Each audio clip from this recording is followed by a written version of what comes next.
Come with me on a journey. Not through the vast, cold emptiness of space, but through the equally vast and rich landscape of time. We're setting our coordinates for a place where civilization blossomed along the banks of a life-giving river, where monumental structures reached for the heavens, and where the cosmos itself was woven into the very fabric of daily life. I'm talking, of course, about ancient Egypt. Here humanity looked up at the sun, the moon, and the stars, and saw not just balls of gas and rock, but a grand divine family, a pantheon of gods who governed every aspect of existence, from the rising of the sun to the flooding of the Nile, from the miracle of birth to the great mystery of death. The ancient Egyptians were keen observers of the natural world. They saw the predictable, cyclical nature of the cosmos and sought to understand their place within it. For them, the universe wasn't a random, chaotic system. It was a divinely ordered reality, an intricate cosmic clockwork maintained by powerful, often relatable deities. These gods and goddesses weren't distant, abstract concepts. They were active participants in the world, their stories explaining everything from the creation of the universe to the justification for pharaonic rule. To understand ancient Egypt is to understand its gods, for their influence permeated every tomb, every temple, and every hieroglyph etched in stone. So how did a civilization build its entire worldview around these divine figures? What can their stories tell us about the hopes, fears, and cosmic perspective of the people who lived along the Nile thousands of years ago? We're about to embark on an exploration of this celestial family to meet the key players in this grand mythological drama. We'll uncover how their tales are not just ancient fables, but a profound attempt to find meaning in the universe, a quest that connects them and us across the millennia. Let's open the Book of the Dead and explore the gods of ancient Egypt. In the beginning there was darkness, a primordial ocean of chaos called None. Then out of this nothingness, a consciousness arose. A being of pure light and energy willed himself into existence. This was Ra, the sun god. To the Egyptians, the sun wasn't just our local star, a fusion reactor 93 million miles away. It was the ultimate source of all life, the celestial charioteer who sailed across the sky each day in his solar bark, bringing light, warmth, and existence to the world. His journey was the most fundamental clock, the rhythm by which all life was measured. He was creation itself, the father of gods and mortals alike. Each sunrise was a cosmic victory, a daily act of creation reenacted. As Ra's boat, the Manjet, journeyed across the daytime sky, he brought order and life to the land of the living. But his journey didn't end at sunset. As darkness fell, he would descend into the Duat, the underworld, aboard his night boat, the Mesectet. Here, he became a ram-headed figure, a soul passing through the realm of the dead. This nightly voyage was fraught with peril, a confrontation with the forces of chaos, embodied by the great serpent Apep, who sought to swallow the sun and plunge the cosmos back into eternal darkness. Ra's nightly battle against Apep was more than just a myth. It was a cosmic imperative. The prayers and rituals performed in the temples on Earth were thought to provide Ra with the strength he needed to overcome his nemesis. His triumphant rebirth every morning at dawn was a guarantee that order had prevailed over chaos, that light had conquered darkness, and that life would continue for another day. He was the physical sun, yes, but he was also the very principle of cosmic order, the engine of the universe, and the ultimate symbol of the eternal cycle of birth, death, and glorious rebirth. If Ra represented the daily cycle of the cosmos, then the story of Osiris speaks to a more personal yet equally profound cycle, the promise of life after death. Osiris was a benevolent king, a ruler who brought civilization, agriculture, and law to the people of Egypt. He was a figure of order and prosperity, a beloved pharaoh. But his idyllic reign attracted the jealousy of his brother Set, the god of chaos, storms, and the harsh, unforgiving desert. Set's envy festered until he devised a treacherous plot, tricking Osiris into a coffin, sealing it, and casting it into the Nile. The rightful king was gone, and chaos threatened to reclaim the land. This act of cosmic injustice was not the end of the story. It was merely the beginning of one of the most powerful narratives in human mythology. Isis, Osiris's devoted wife, whose story we will explore soon, searched tirelessly for her husband's body. After finding it, Set, in his rage, dismembered the body of Osiris, scattering the pieces across all of Egypt. This brutal act seemed to seal Osiris's fate, a permanent dissolution, but the power of love and magic wielded by Isis proved stronger than the finality of death. She painstakingly gathered the pieces of her husband, a testament to devotion and perseverance. With the help of Anubis and Thoth, Isis reassembled Osiris's body, wrapping him in linen bandages and performing the first mummification ritual. Through her powerful magic, she breathed life back into him, not to return to the world of the living, but to be reborn as the king of the underworld, the lord of the afterlife. Osiris became the ultimate judge of the dead, presiding over the Hall of Two Truths, where the hearts of souls were weighed against a feather. His story transformed death from a terrifying end into a transition, a journey to a new plane of existence, offering every Egyptian the hope of resurrection and eternal life.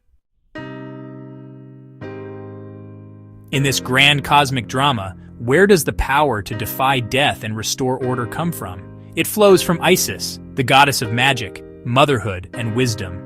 She is more than just the grieving widow of Osiris. She is the active force that knits the universe back together. Her name itself is thought to mean throne, and in early depictions, the hieroglyph for a throne was worn as her crown, signifying her as the source of the pharaoh's power, the very seat of kingship. She was the Great Mother, the protector of the family, and the embodiment of feminine power and cunning. Her search for Osiris is a heroic epic in its own right. It wasn't a passive mourning. It was a relentless quest that took her across lands and through many trials. Her determination is a force of nature, but her greatest power was her mastery of magic, a knowledge so profound that it was said she even tricked the great Ra himself into revealing his secret name, thus gaining a measure of his power. This wasn't malevolent. It was a demonstration of her intellect and her drive to protect and to heal. It was this very magic that allowed her to reassemble and reanimate her murdered husband. After resurrecting Osiris long enough to conceive a child, she gave birth to their son, Horus. She hid him in the papyrus swamps of the Nile Delta, protecting him from the murderous rage of his uncle, Set. Here, Isis becomes the ultimate symbol of motherhood, fierce, protective, and resourceful. She is the divine mother who nurtures the future, ensuring that order will have a champion to challenge the forces of chaos. Her compassion extended to all of humanity. She was a universal mother to whom ordinary Egyptians could pray for healing, protection, and solace in their darkest hours. As we journey from the world of the living to the realm of the dead, we encounter a silent, watchful guardian at the threshold. This is Anubis, the jackal-headed god of mummification and the afterlife. Why a jackal? The ancient Egyptians were, again, keen observers. They would have seen jackals prowling the edges of the desert cemeteries, and rather than seeing them as mere scavengers, they reimagined them as protectors of the dead, guardians of the sacred burial grounds. Anubis, with his dark fur symbolizing the discoloration of a mummified corpse in the fertile black soil of the Nile, became the patron of lost souls and the helpless. Anubis's role was profoundly practical and deeply spiritual. He wasn't just a symbol, he was the divine embalmer. It was believed that he presided over the entire process of mummification, the intricate 70-day ritual designed to preserve the physical body so that the soul could recognize it in the afterlife. Priests performing these rites would often wear a mask of Anubis, acting as his earthly vessel, ensuring every step was performed with divine precision. He was the one who opened the mouth of the deceased, a ritual that magically restored the senses of the dead so they could eat, speak, and perceive in the next world.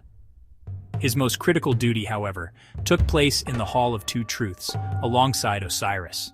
After guiding the soul through the perilous journey of the underworld, Anubis was the one who placed the heart of the deceased on one side of a great scale. On the other side was Ma'at's feather of truth. Anubis would then adjust the plumb bob and declare the result. If the heart was lighter than the feather, the soul was deemed worthy and granted eternal life. If it was heavy with sin, it was devoured by the monster Ammit. Anubis was the gatekeeper, the calm, impartial arbiter at the most crucial moment of a soul's existence. The cosmos has been thrown into disarray. The rightful king Osiris is murdered, and the usurper, Set, rules with a chaotic hand. A champion is needed to restore balance, to bring order back to the universe. That champion is Horus, the son of Isis and Osiris. Conceived through magic and raised in secret, Horus represents the triumph of legitimate succession and the restoration of divine order. He is often depicted as a falcon, or a man with a falcon's head, a majestic bird of prey whose domain is the sky itself. His eyes were said to be the sun and the moon. When Horus came of age, he emerged from the swamps to challenge Set for the throne of Egypt. Their conflict was not a single battle, but a series of epic, violent confrontations that lasted for 80 years. These weren't just personal squabbles, they were mythological representations of the eternal struggle between order and chaos, civilization and the wild desert, the fertile valley and the barren wastes. In one of their most famous battles, Set tore out Horus's left eye, the moon, which was later magically restored by the god Thoth. This restored eye became the Wadjet, a powerful symbol of protection, healing, and restoration. Ultimately, a tribunal of the gods judged in Horus's favor, declaring him the rightful heir to the throne. Set was subdued and banished to the desert, his chaotic energy contained but not destroyed, a necessary counterpoint to order. Horus became the king of the living, just as his father Osiris was king of the dead. Every pharaoh who ruled Egypt was considered the living incarnation of Horus, his earthly vessel. The pharaoh was the link between the divine and the mortal, tasked with maintaining Ma'at, truth, balance, and cosmic order on Earth, ensuring the story of the gods continued in the actions of humanity. Our journey through the Egyptian pantheon comes to a close, but the echoes of these gods are all around us. They are not merely dusty figures in a museum or characters in ancient papyrus scrolls. The stories of Ra's daily journey, Osiris's promise of rebirth, Isis's devotion, Anubis's guardianship, and Horus's victory are fundamental human narratives. They represent our enduring quest to understand the cosmos, to conquer the finality of death, to find strength in love and family, and to believe that order will ultimately triumph over chaos. These are the very same themes that resonate in our modern stories, from blockbuster films to epic novels. The legacy of these deities is etched into our culture in ways we might not even recognize. The concept of a final judgment, the archetypes of the Virgin Mother and her divine child, the struggle between a righteous heir and a usurping uncle. These narrative structures have been retold countless times in countless cultures. The Wadjet Eye of Horus is still used today as a symbol of protection, and the idea of preserving a body for a future existence has found a strange secular echo in the science of cryonics. The ancient Egyptians looked at the universe and populated it with gods who reflected their deepest hopes and fears. And in doing so, they created a mythology that has become part of humanity's shared inheritance. The world of ancient Egyptian mythology is a universe unto itself, vast and filled with countless other gods, goddesses, and fascinating stories we haven't had time to explore. I encourage you to continue this journey. Read the pyramid texts, explore the Book of the Dead, visit a museum, and stand before the statues of these incredible beings. By looking into their world, you are looking into a profound chapter of the human story, a time when we first tried to map our place in the cosmos. The questions they asked are the questions we still ask today, and that is a connection that transcends time itself.